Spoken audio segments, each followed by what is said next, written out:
رمضان شہر التقوی، تقوی کا مہینہ۔ قرآن مجید میں روزے کا اصل مقصد جو بتایا گیا ہے وہ تقوی کا حصول ہے کہ کتب علیکم الصیام کما کتب علی الذین من قبلکم لعلکم تتقون۔ تو ہمیں یہ دیکھتے رہنا ہے اپنے اعمال کو، اپنی گفتگو کو، اپنے رویوں کو، اپنے معاملوں کو دوسروں کے ساتھ کہ کیا واقعی ان میں اللہ کا خوف ہے ہماری گفتگو میں اور ہمارے دوسرے کے ساتھ معاملہ کرنے میں، کیا ہم واقعی اللہ سے ڈر کر بہترین معاملہ کر رہے ہیں یا پھر جو دل میں آئے کہہ دیتے ہیں۔ تقوی کا معنی بچنا ہے۔ روزے کی حالت میں صرف کھانے پینے سے ہی پرہیز کافی نہیں بلکہ ہر قسم کے گناہوں سے بچنا ہے۔ روزے کی حالت میں اگر ہم حلال کھانے پینے سے پرہیز کرتے ہیں تو حرام اور ممنوع کاموں، حتیٰ کہ برے خیالات، منفی سوچوں، بدگمانی، جھوٹ، چغلی، غیبت اور لڑائی جھگڑا وغیرہ سے بھی پرہیز لازم ہے۔ کھانا پینا انسان کے پسندیدہ مشاغل میں سے ہے جس پر کنٹرول بہت مشکل ہوتا ہے، لیکن روزے میں بھوک کا تجربہ انسان کے اندر ایسی قوت پیدا کر دیتا ہے کہ وہ اس قابل ہو سکے کہ اللہ کی خاطر اپنے منفی جذبات کو بھی قابو رکھ سکے۔ یعنی جس طرح انسان اپنی بھوک کو کنٹرول کرتا ہے، ایسے ہی انسان اپنے غصے کو بھی، جھنجھلاہٹ کو، بد اخلاقی کو بھی کنٹرول کرے۔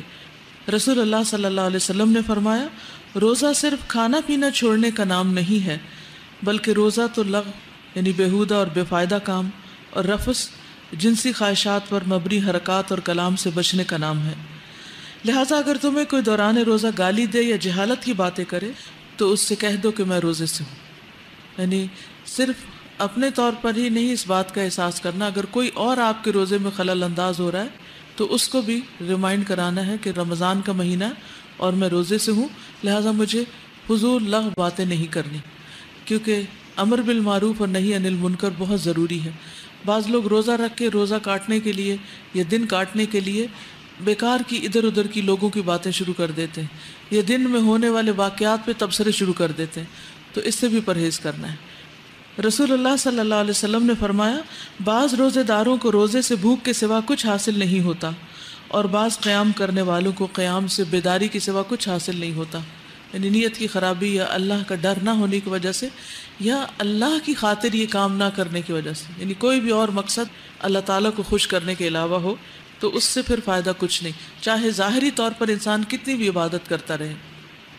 حضرت ابو ہریرہ سے روایت ہے کہ رسول اللہ صلی اللہ علیہ وسلم نے فرمایا، جس نے جھوٹ، بیہودہ اعمال اور بیہودہ باتوں کو نہیں چھوڑا تو اللہ تعالیٰ کو اس کی کوئی ضرورت نہیں کہ وہ شخص کھانا پینا چھوڑ دے۔ یعنی اللہ تعالیٰ بلکہ الٹا ناراض ہوتے ہیں ایسے شخص سے جو یہ رویہ اختیار کرے۔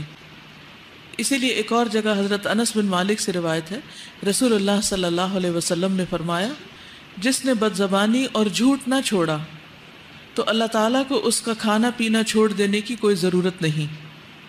جس نے بد زبانی نہیں چھوڑی، یعنی زبان کا خاص طور پر صحیح استعمال ضروری ہے روزے کی حالت میں۔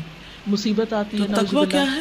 اللہ کا ڈر، ہتھیلی میں اور خارش اللہ ہو کا تو ڈر پیسے انسان ملتے کے ہیں، اندر کیا قوت پیدا رات کو کرتا جھاڑو ہے؟ دیں تو رزق چلا گناہوں جاتا سے ہے، بچنے کی، اور منڈیر پہ گناہوں میں کوا بولے زبان تو کے مہمان آ گناہ، جاتا ہے، سوچ کے گناہ، ہاتھ کے جوتے گناہ، پہ جوتا ہے، پاؤں کے سفر ہوتا ہے، گناہ، اور سارے ایک اعضاء ہزار کے ایک گناہ سے مثالیں بچنا آپ ڈھونڈ ضروری ہے۔ سکتے ہیں کہ اور جو توہمات ایک ہمارے ہاں پائے لائف جاتے چینجنگ ہیں، ایکسپیرینس اور ہونا چاہیے اس یہ سے رمضان خود ہمارے لیے بخود نتیجے کہ نکالے تھے۔ ہماری اگر وہ عادات پوچھے میں یہ جو جیسے تم کہہ رہے ہو کہ کھانے ہاتھ پینے پہ کی ہتھیلی عادات پہ میں خارش تبدیلی سے آ رہی ہے، ایسا سونے ہوتا ہے، جاگنے پیسہ کی ملتا عادات ہے، میں تو تبدیلی کیا آ رہی ہے، غریبوں کے ہاتھ اسی پہ کبھی طرح خارش ہماری نہیں ہوتی؟ اخلاقی حالت میں بھی کہ غریبوں تبدیلی کو آنی کبھی چاہیے خارش کی بہتری بیماری کی نہیں طرف۔ لگی ہوگی؟